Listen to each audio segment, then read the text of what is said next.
Start. Hello, Top Fan Rivalry followers. It's time for the episode that you've all been waiting for. Every day in the week, you just look and go, "Oh my gosh, when is the Odd Couple on? When is that great guy, that great fan, that great Dodger fan, Mikey on? And when is that huge Houston Astros slash New York Yankees slash Juan Soto fan up?" So, like, What do you mean huge? Why are you calling him huge? I mean, are you trying to make are you taking a shot at him? oh no, I'm just saying how much he loves Juan Soto. Like he and Juan Yeah. Soto are tight. They're buddies. You Bill, said huge. I don't know. way to start off the show, fat shaming me. I'm sorry, I haven't What got are you my talking about? dose I'm of the those. biggest one of the bunch. I'm the biggest one of the bunch. Come on now. Here, I'm the perfect shape. I am a sphere. No matter which way you look at me, it's all the same. I have no bad sides. Okay, There you go. So, Dave, fellas, what's going on, man? It's great to see it's a good y'all. time, man. Always the highlight of my week. It's a good I time. feel Howdy, like I'm. howdy. I feel like I'm clocking in like the old sheepdog and the wolf there, Mikey. What's up, Ralph? Morning, Sam. With the paddle, Yeah, paddle in his bottom. yeah. There you go. All right. So, Dave, start us off. This series in Seattle, we're recording on Wednesday night, as we usually do. You guys are 0-2, but you got JV pitching tonight. How big is this series for you guys? Man, this we're right smack dab in the middle of a 29 games in 30 days string. And I said this on previous shows that this was going to be a key run in either us getting back into the race or us falling out. The first part of the trip, I couldn't have been happier.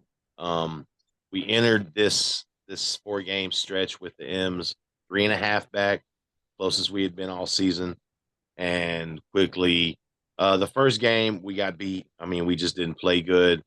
M's got great pitching right now. I mean, those guys are just absolutely cutting up our hitters. Um, pardon me. Yesterday, um, Bill's favorite Astro and ex player on his fantasy team, Ryan Presley, decided to knuckle up in the 8th inning with a run lead. Um, had an eighth, a guy hitting in the 8th spot, didn't go after him, walked him on very bad pitches, in my opinion, which led to just calamity. Bregman, who had hit a homer in the day, yes, Bregman hit a homer yesterday while nobody else did. And then there's a runner on third, 1 out. Guy bunted straight to him down at third base, and rather than make the play at home, just taking the shot, he threw it to first, where the freshly brought up Jose Abreu had no chance of catching this ball, and he muffed one earlier, by the way. But yeah, and we ended up losing the game. Okay, they put up 4 in that inning, and those big innings like that absolutely get you. That being said, we can still get out of this 3.5 back, no better than when we came in. And at this point, I'll take it. We've got Justin, don't call me Kate Upton, now the sole holder of the 10th spot of the all-time strikeout list. Verlander going tonight, playing stopper, hopefully to get us off the 2-game schneid. And then tomorrow, one of my favorite names to say, Spencer's mom's Arrighetti on my sweater, is pitching in a day game tomorrow. So, the Astros aren't as bad as people want to believe, but you've still got to play good baseball. And right now, that's the problem. Inconsistent play. That Bregman error, just to me, and I know things happened at the bang bang. It was a bunt, but it was a bunting situation. You knew it was coming. You were up, and you throw it home, and if he scores, then it's a 1 run. I mean, it's tied. The game is tied. You've got runners at first and second with 1 out. You go for a double play, get out of the inning. But instead, he doesn't throw home, throws the first, 2-base error. Another run scores. Anyway, long story short, Astros lose. We definitely need to split this series. Can't keep going down. We definitely can't get swept. You leave this series down 7.5, it may be a death. Well, yeah, I like seeing Alex Bregman's name in a positive light, but then you're right, the bonehead plays. So, okay, let's turn this coin over. Mikey, have the Dodgers just swept 3 games, got swept by the Reds, but then swept 3-game series in New York. Have the Dodgers got their groove back, or is this just kind of a blip in the radar and there's still a long road ahead? No, I don't think they ever lost their groove. I mean, you saw it today with in a 3-3 game. We were up 3-0, and what we had to offer because of injuries to our bullpen is Johan Ramirez, who needed a hug on the mound, literally from Dave Roberts.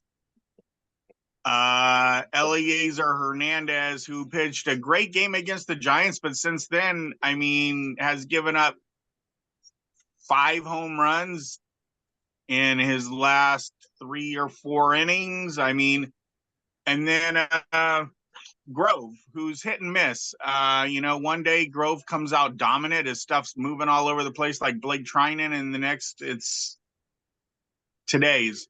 Luckily, we came back and scored a ton of runs and won 10-3. But no, I think they're going to be fine because we're 36-22 with a depleted bullpen. Our starting pitching has been amazing. And the bottom part of our order hasn't done much, but lately has. So, no, I think I don't think they ever lost their groove. They 5 in a row is 5 in a row. At one point, probably, I would say, I'm going to say probably every team, maybe 1 or 2 won't, but is going to suffer a 5-game skid at one point or another. So no, they're fine, and they got swept in Cincinnati and come back and take care of business in New York. So what started off as a disastrous road trip turns into a 500 road trip, and we've actually, I think the Giants lost today, the Padres lost today, the Diamondbacks lost today, so. We're back up to it was 5 just a day and a half ago. Now we're back up 6.5. So to our, on the Giants and Padres. I don't think this team's ever going to have this specific team this year will not have groove issues. They're going to be just fine. Okay, so that leads me to my next question. Since we're talking Astros, we're talking Dodgers. That leads me to my next question, which is, the Padres and the Giants, although the Giants are playing really well right now, have not really had dominant seasons. Seattle and Texas aren't really having dominant seasons. Magic 8 Ball, Dave, you start first here. Magic 8 Ball, who has the better division at the end of the season, including all 5 teams in the division? Is it the AL West or is it the NL West? Well, considering that the AL West has 1 team playing over 500, I don't think you will need Shohei's interpreter to make this bet. The NL West currently has 3 teams playing over 500 and a red hot Giants team who, whether or not they found the so quote groove, who knows? Blake Snell still to produce. But I think that in that division, I mean, even the Diamondbacks, they're a season removed from going to the big show, going to the World Series. So that being said, I think there's 4 teams other than the Rockies in that division that could definitely, if I won't say compete, but would definitely be playing better baseball than I think the bottom half of the AL West. I do think both divisions it's going to be hard to take a wild card to the playoffs out of both these divisions. I think the Dodgers, your guys, the 1.5 $4 million, $1 billion boy, some separation, and by the time of the trade deadline, I don't think it'll be even close. AL West probably is going to come down to the wire, unfortunately, but it is what it is. So long-winded as I tend to be, but yeah, man, I can't even go with the home team on this one, man. I gotta go NL West. What'd you mumbled there? I didn't hear you. Yeah, I gotta go NL West. I gotta go with the National League. Guys. I go with the NL West. What do you think, Mike? It's the mic, man. It's Well, my poor buddy over there. It sounds like somebody kicked his dog. I mean, I do agree with him though. I think the National League West. I mean, the Giants and Padres. Let's be honest, they're both one game over 500. It's not like they're dominating the 500 marker. But I think I don't know. I think the American League West is going to be more fun to watch down the stretch than the National League West. Because I think the Dodgers are going to kind of separate themselves as we continue to go deeper into the summer, and into fall. So I'll say the National League West, but I think the American League West will be the funner division to watch if you're looking for tension and white knuckle games down the stretch to get into the playoffs. Did you say funner? Because I really don't, at this rate, don't think there's going to be a wild card team in the American League West. No, the wild card's coming out of the East. Probably 2 out of the East and 1 out of the Central. Okay. All right. So I hope your dog's okay, Dave. What's that? I said I hope your dog is okay, though. I said because earlier I said fine. It sounds like somebody kicked your dog the way you're talking. No, if I were to kick my dog, she'd just bite me. So no, I don't. That's all you got. Should be like, yeah, no, okay. All you animal lovers out there, don't add me, don't cancel me. My dog is sleeping perfectly, comfortably fine in a plush chair over here. I've seen him. I've seen him pet his dog. It's okay. It's okay. No. It works. No. All right. So final question: Elly De La Cruz, 31 stolen bases. This is the kind of can I get a hug scenario of this show. Elly De La Cruz, 31 stolen bases. As Mikey and I have well learned, you keep him off the base paths, the Reds can't win. He's on the base paths, the Reds win. He's hitting like 250 right now. Is he Superman, or is he just the guy you just pitch around and don't even think twice about? Go ahead, Mikey. Watching him firsthand, you got to go down and in or down and away. He can't seem to lay off of those. We finally figured that out the last 2 games of the series. And what I posted the first game was, if you keep Elly De La Cruz off the base paths, you're probably going to win. But the Reds proved us wrong there as well.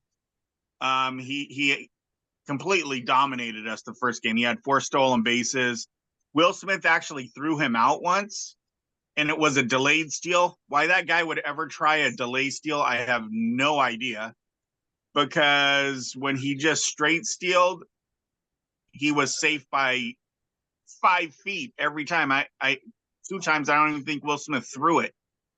The guy's electric, but you gotta throw him, down and in, down and away, and they did kind of get him up and in when he was batting right-handed a little bit, but the guy's electric when he's on the base paths. Watching him run is pretty fun to watch when it's not against your team. Forget about the curveball, Ricky. Give him the heater. Give him the heater. So, Dave, what do you think? Look here. This guy's currently on pace to do something that hasn't been done since '88, and that was by my boy Ricky Henderson. Okay. I'm talking now. I'm calling it. It's going to be a 40-90 season.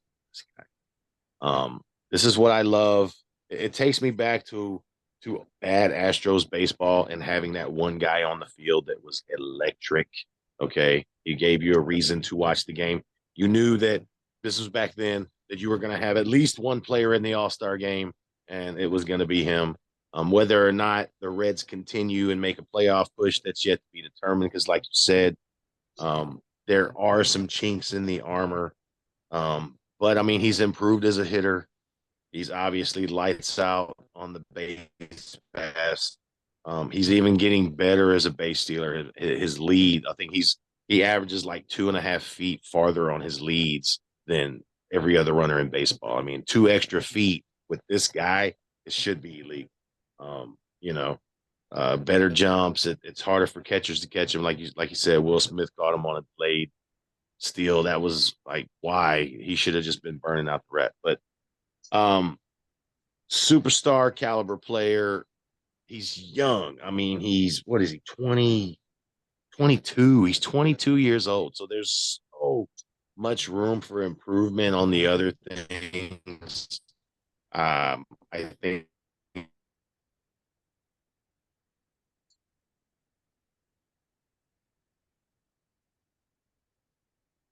Uh-oh. I think we lost his audio there.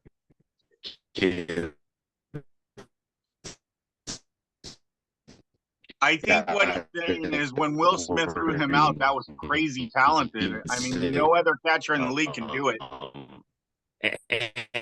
And he's come.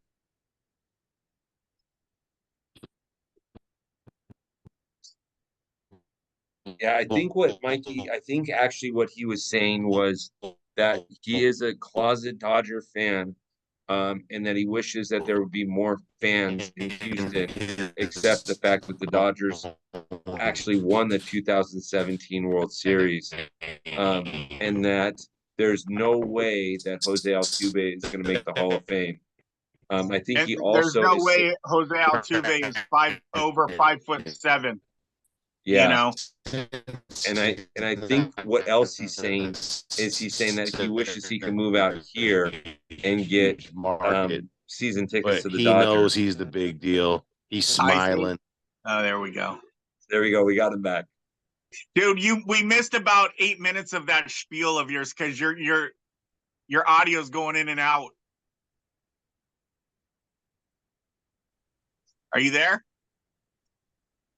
No, we lost him again. Okay. Well, I know, Look, Freddie Patek is taller than testing Jose 1 2. Altuve. Testing 1 2. So there's that. Am I back? Yes, you're back. Boy, that was probably the best diatribe anybody's never heard about Ellie De La Cruz. Yeah, no. So look here. Basically, all that words mean nothing. Numbers don't lie. The kid's electric.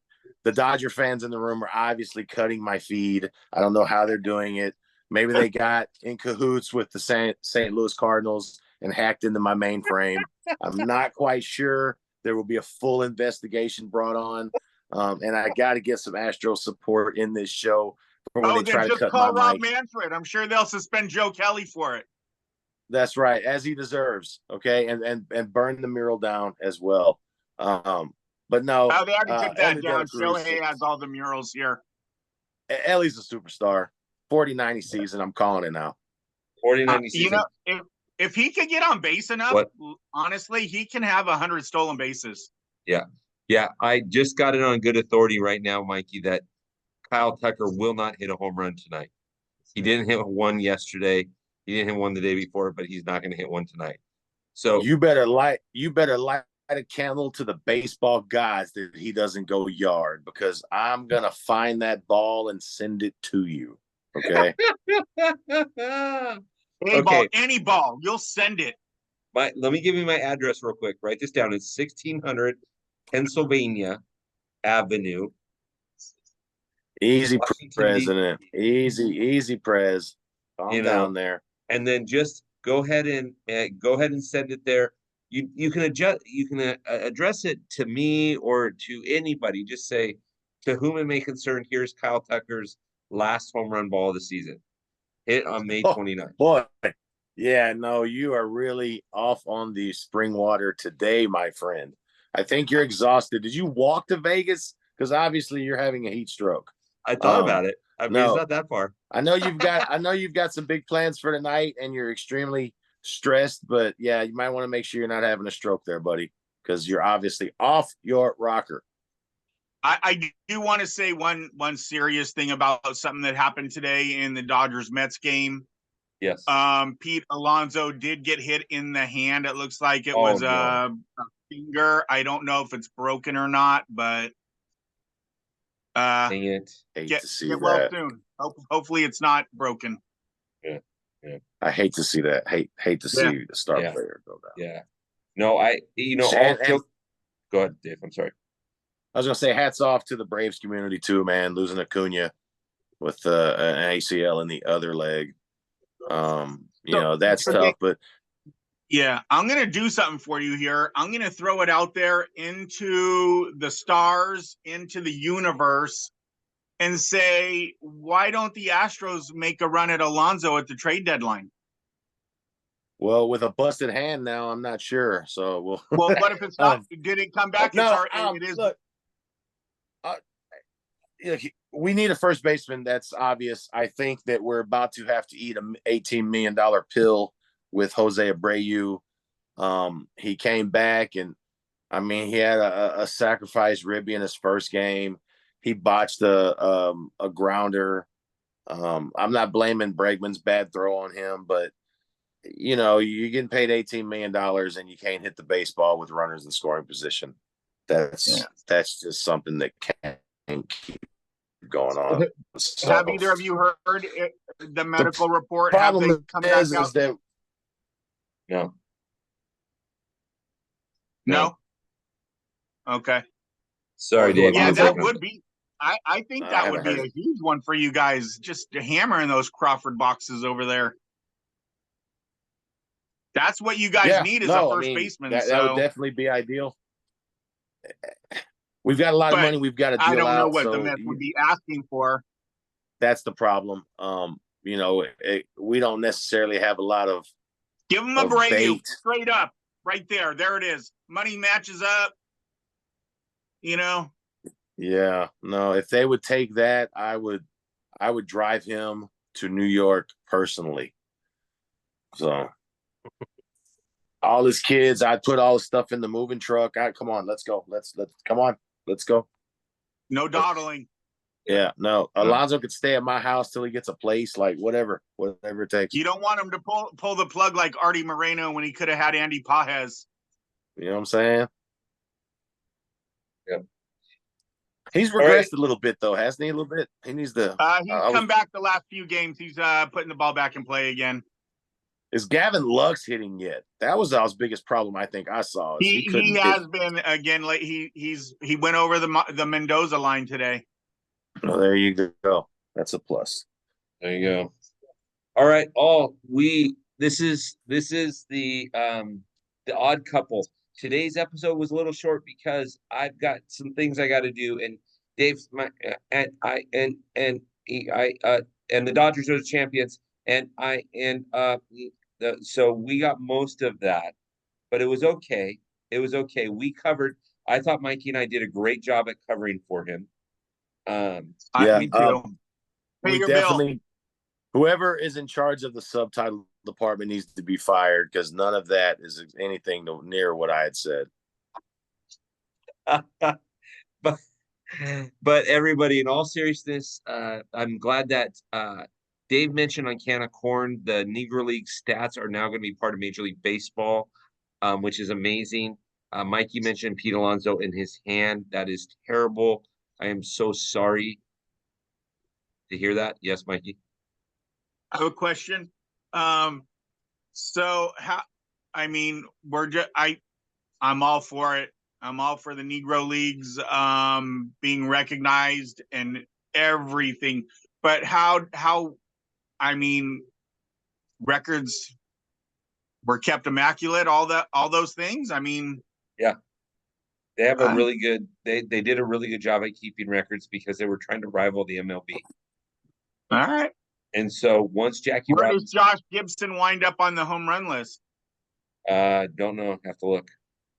Because I think he hit over 500, didn't he? Heck, I thought what they said in the day was he probably hit more than Babe Ruth. But see, that's why I'm saying records. Yep. Records. Yep. Hopefully they were kept well. So on Odd Couple next week, what we're going to do is we're going to talk about the records of the Negro Leagues and how they work into the MLB and how that all plays itself out. Now that the announcement happened, now we can kind of see how those play in. So, Mikey, Dave, as usual, always a fun time. Can't wait to do it again next week. Looking forward to it. And as Dave would always say at the end of the show, he goes, "Go Dodgers." Again, look here. The Dodgers propaganda will never come to an end. However, as Mikey bleeds blue, I absolutely drink Orange Crush with a passion. So it is now, always has been, and will forever will be, go Astros. I drink Mountain Dew, not Orange Crush. There you go. There you go. All right, we'll see you next week. All right, guys.